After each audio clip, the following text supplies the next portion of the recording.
It's the month of June, it is Pride Month, and that means you better like rainbows because you're going to get a lot of them shoved down your throat. Welcome back, guys, to Fog Wrestling, and I just want to point out that we don't shove anything down your throat other than bad wrestling, and this will be the last rainbow related thing that you see on this channel. However, I did want to make this video because I seen a list on NoDQ.com and they were celebrating the top 10 most successful LGBTQ plus wrestlers of all time.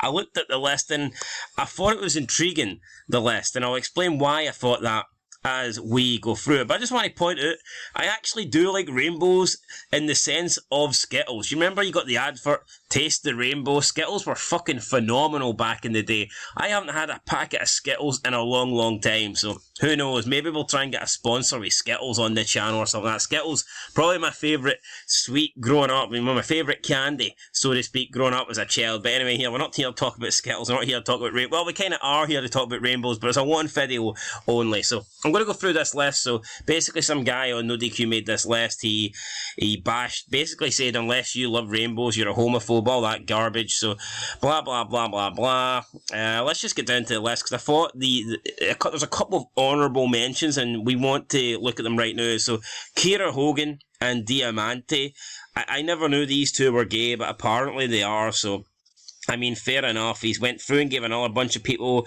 Aubrey Edwards, Sonny Kiss, Anthony Bowens, Tegan Knox, Sonya Deville, I knew she was gay, Layla Hirsch, lots of people here that I've never even heard. Piper Niven, I didn't know she was gay or part of this community or whatever, but you can see lots of people there. And then on the controversial mention, he goes with Pat Patterson. It's like, how can Pat Patterson not be number one? I mean, this guy was an Intercontinental Champion. This guy created the Royal Rumble, which led to WrestleMania. He basically created the formula of the Royal Rumble. Winner gets your shot at Mania. This guy in the history books has to be up there based on that. Look, it wouldn't matter if he had a record like the Brooklyn Brawler, for God's sake. This guy created the Rumble, therefore he should be number one. But apparently, due to his controversial incidents in the past, that he is not going to be there. But I mean, I personally don't look at it that way. Look, if someone tells me to name my top 10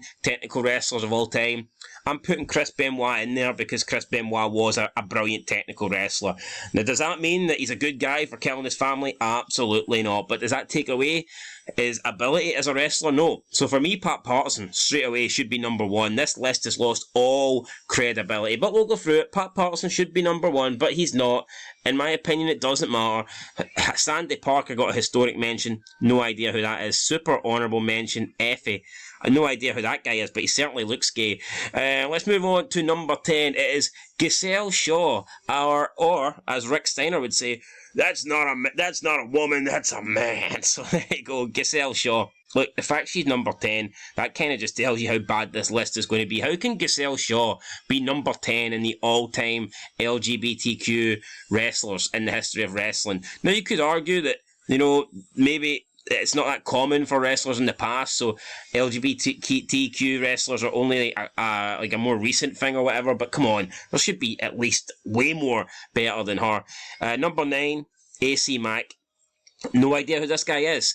Number 8, we've got Speedball Mike Bailey. So, you know what? This guy, I don't think he's gay or anything like that. He's just a weirdo who identifies as non-binary. And so does his wife, Feeder Scott, who's also a weirdo. I mean, what is this guy? Seriously, this is a fucking dude, alright? He might not be much of a man. He might be a small man, he might be a pathetic excuse of a man, but he's a man, and he's referring to himself as non-binary. What is this? This is like R-Truth being a bum, being a 24/7 champion, but referring to himself as the world champion. You know, it's garbage, it's delusional, that's what it is. Non-binary, man. No such thing, there isn't, but he's number 8, so again, this list hasn't got off to the best possible start. We've got Nyla Rose, we all know she's a transgender. Look, to be honest, this doesn't really bother me in wrestling as much because it's not real, but there is no way in real physical combat sports transgender women should not be fighting women. It just should not be fucking happening. Maybe wrestling I can give it a little bit of leeway because it's not real and you're not really physically striking your opponent, but I mean, if this was boxing or MMA, I would totally be against this. But here, Nyla Rose, number 7. I mean, nobody even likes Nyla Rose yet. She's number 7 on this list. So again, it just sums up how bad this list is. Moving on to number 6, we have Fini, aka Asuka. Apparently, she's a Japanese transgender wrestler. Apparently, she's the only known transgender wrestler from Japan, which doesn't surprise me because most Asian countries tend to be like very conservative, so this probably wasn't a popular decision with her family and stuff like that when it came out, but I don't know who she is, so I can't really say anything. I do not know who she is. I know Asuka, WWE Asuka. I don't know who Fini is. Number 5, we've got Shayna Baszler. Apparently, she's just bi. I actually thought it was going to say she's transgender because she certainly looks like a man, a very ugly man at that, but no, she's just bi. But again, Shayna Baszler, number 5 on this list. It just makes you wonder how bad this list really is. Number 4, we've got Fred Rosser. I mean, who's going to... Oh wait, it's Darren Young, formerly known as Darren Young. I mean, Darren Young was an absolute jobber in WWE. And he was a weak member of the Primetime Players. There's no doubt about that. I mean, Titus O'Neil was definitely the charismatic one. Titus O'Neil was the one out of the group that had potential, and I think that's why McMahon broke them up. He probably seen that.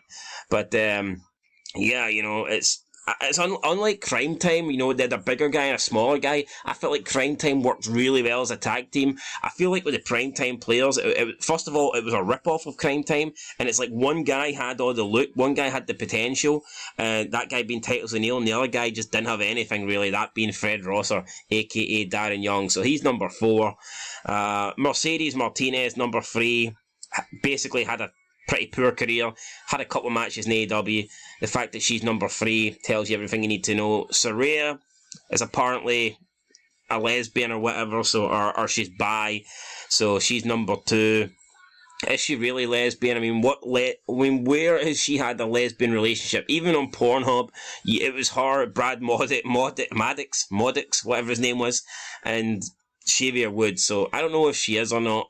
I just because she kisses women doesn't mean she's gay, but I guess we'll see what happens there. But she's number 2, and coming in at number 1, we have Toni Storm, who is the current AEW champion. Again, didn't know that she was lesbian or whatever. Storm has been pretty much open with her sexuality as her Outcast counterparts, coming out as bisexual 2021. There you go. Again, haven't seen her have a relationship with any woman or anything like that, but she is apparently bisexual. She comes in at number 1. So what does this say about the LGBT community in wrestling? The fact that Toni Storm is the best to ever do it? It tells me that they suck. They legit suck. So yeah, what a horrible list. For me, Pat Patterson is number 1.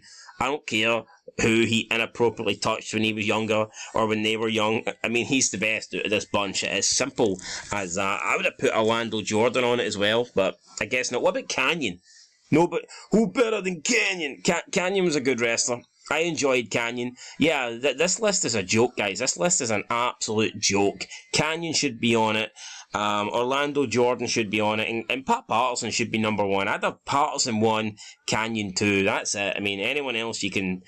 I don't care really, but it should be Patterson 1, Canyon 2. Anyway, guys, let me know your thoughts down below. Let me know your opinion. And I'm sorry for making this video, but I did want to address it because I thought it was interesting, just the lack of talented wrestlers that come from this certain section of the world. So, yeah, that's it. Catch you in the next one.